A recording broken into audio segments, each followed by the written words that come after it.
Hi welcome to all. இப்போ நம்ம 1 minute வீடியோவில் என்ன டாபிக் பார்க்க போகிறோம்னா வேப்பிலையின் நன்மைகள் தான் பார்க்க போகிறோம். வேப்பிலையின் நன்மைகள்னா அதில் கசப்பு இருக்குது, நீங்கள் அவாய்ட் பண்ணுறீங்க. ஆனால் அதில் நிறைய மருத்துவ குணங்கள் இருக்குது.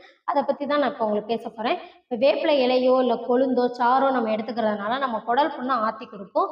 அதே மாதிரி கெட்ட பாக்டீரியாவிலேருந்து நீக்கி மலச்சிக்கலையும் சரி பண்ணி கொடுக்கும். இப்போ வந்து சுகர் பேஷண்ட் இருக்காங்களா, ரத்த சர்க்கரை அளவு அந்த நோய் வந்து குறையாமல் இருக்கிறவங்களுக்கு வந்துட்டு இதை கண்ட்ரோல் பண்ணி கொடுக்கும். நோய் எதிர்ப்பு சக்தி கம்மியாக இருக்கிறவங்களுக்கும் அதிகரித்து கொடுக்கும். இப்போ பாக்டீரியா பூஞ்சையிலேருந்து இதை நம்ம பாதுகாப்பாக வச்சுக்கிறோம். இப்போ தோல் நோய், அரிப்பு, காயங்கள், அலர்ஜி, அப்புறம் அம்மைகள் இதெல்லாம் வந்து வெயில் காலத்துலையும் நார்மல் காலத்துலையும் வரும். அந்த டயத்தில் நம்ம வந்து இதை மருந்தாக நம்ம மேலே எந்த இடத்துல காயங்கள் இருக்கோ அந்த இடத்துல நம்ம பூசிக்கிட்டோம், வேப்பிலையை பூசிக்கிட்டோம்னா நமக்கு வந்து சரி பண்ணி கொடுத்துரும்.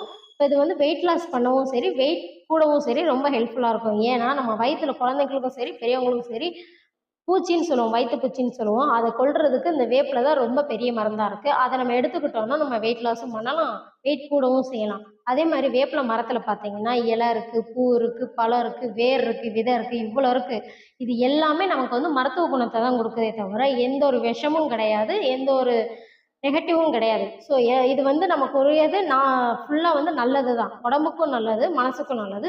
ஸோ எல்லாருமே எடுத்துக்கோங்க, இதை அவாய்ட் பண்ண வேணாம். எங்கள் 1 மினிட் வீடியோக்கு நீங்கள் சப்ஸ்கிரைப் பண்ணிவிட்டு லைக் பண்ணுங்கள், ஷேர் பண்ணுங்கள். தேங்க்யூ.